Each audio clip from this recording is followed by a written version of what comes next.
ગુજરાત રાજ્ય ચૂંટણી આયોગ દ્વારા રાજ્યમાં જિલ્લા પંચાયત, તાલુકા પંચાયત, મહાનગરપાલિકા અને નગરપાલિકાની સામાન્ય અને પેટા ચૂંટણીની જાહેરાત કરવામાં આવી છે. એ અનુસંધાને નવરચિત વાવથરા જિલ્લામાં પણ જિલ્લા પંચાયતની 30 બેઠકો, જિલ્લાના 8 તાલુકાની કુલ 150 બેઠકો અને ભાભર અને થરાદ નગરપાલિકાની 7 અને 6 કુલ 13 વોર્ડની 52 બેઠકો ઉપર આગામી સમયમાં ચૂંટણી પ્રક્રિયા હાથ ધરવામાં આવી રહી છે. વાવથરા જિલ્લાની રચના થઈ પછી આ પ્રથમ સ્થાનિક સ્વરાજ્યની ચૂંટણીઓ છે. આ ચૂંટણી દરમિયાન રાજ્ય ચૂંટણી આયોગની કાયદો વ્યવસ્થા જાળવવાની જે માર્ગદર્શિકા છે તે મુજબ, આ ઉપરાંત આદર્શ આચારસંહિતાની જે માર્ગદર્શિકા છે એનું ચુસ્તપણે પાલન થાય એ મુજબની વ્યવસ્થા જિલ્લા પોલીસ દ્વારા કરવામાં આવી રહેલ છે. પ્રથમ તબક્કામાં જિલ્લા ચૂંટણી અધિકારી દ્વારા જિલ્લા પંચાયત, તાલુકા પંચાયત અને નગરપાલિકાના જે મતદાન કેન્દ્રો અને મતદાન મથકો નક્કી કરવામાં આવેલ છે એ મુજબ હાલ પૂરતા આ જિલ્લામાં કુલ 469 મતદાન કેન્દ્રો અને 864 જેટલા મતદાન મથકો એ નક્કી કરવામાં આવેલ છે. આ તમામે તમામ મતદાન મથકો ઉપર જિલ્લા પોલીસ દ્વારા પ્રાથમિક તબક્કાઓમાં જે મતદાન કેન્દ્રોની વિઝિટ કરી અને ક્રિટિકલ, નોન ક્રિટિકલ અને નોર્મલ જે રાજ્ય ચૂંટણી પંચની જે ગાઈડલાઇન છે, માર્ગદર્શિકા છે એ મુજબ એનું મેપિંગ કરવામાં આવી રહેલ છે.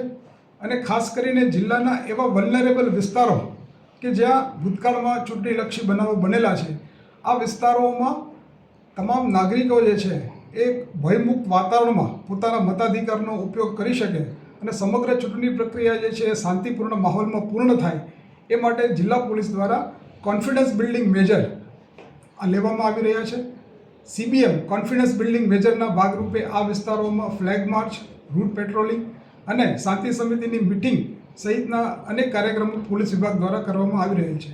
આ ઉપરાંત જે રાજ્ય ચૂંટણી આયોગની જે માર્ગદર્શિકા છે અને જિલ્લા ચૂંટણી અધિકારી દ્વારા જે જાહેરનામા બહાર પાડવામાં આવેલા છે એ અનુસંધાને જિલ્લામાં જેટલા હથિયાર પરવાનેદારો છે તમામે તમામ હથિયાર પરવાનેદારોના હથિયાર જમા લેવાની કાર્યવાહી પૂર્ણ કરવામાં આવે છે.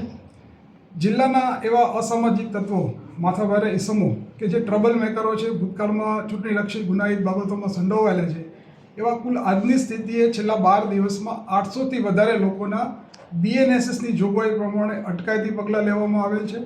આ ઉપરાંત આપ તમામ જાણો છો એમ વાવથરા જિલ્લો એ સરહદી વિસ્તાર છે. આંતરરાજ્ય અને આંતર જિલ્લા બંને જગ્યાએ કુલ 8 જેટલી ચેકપોસ્ટો હાલ જિલ્લા પોલીસ દ્વારા કાર્યરત કરવામાં આવેલ છે.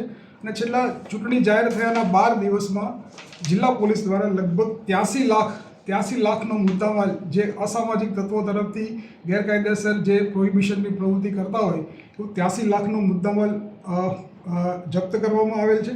અને કુલ 5 જેટલા ઇસમોને માત્ર આ 12 દિવસના ગાળામાં પાસા હેઠળ અટકાયત કરવામાં આવેલ છે અને 2 ઇસમોને તડીપારના કેસોમાં એને કાર્યવાહી કરવામાં આવેલ છે. આ ઉપરાંત આવનારા સમયમાં જિલ્લાના તમામ નાગરિકો જે છે એ પોતાના બંધારણીય મતાધિકારનો એક શાંતિપૂર્ણ માહોલમાં ઉપયોગ કરી શકે અને સમગ્ર ચૂંટણી પ્રક્રિયા જે છે શાંતિપૂર્ણ વાતાવરણમાં પૂર્ણ થાય એ માટેના તમામ પ્રયાસો છે જિલ્લા પોલીસ દ્વારા કરવામાં આવી રહ્યા છે. સાહેબ, ચૂંટણી છે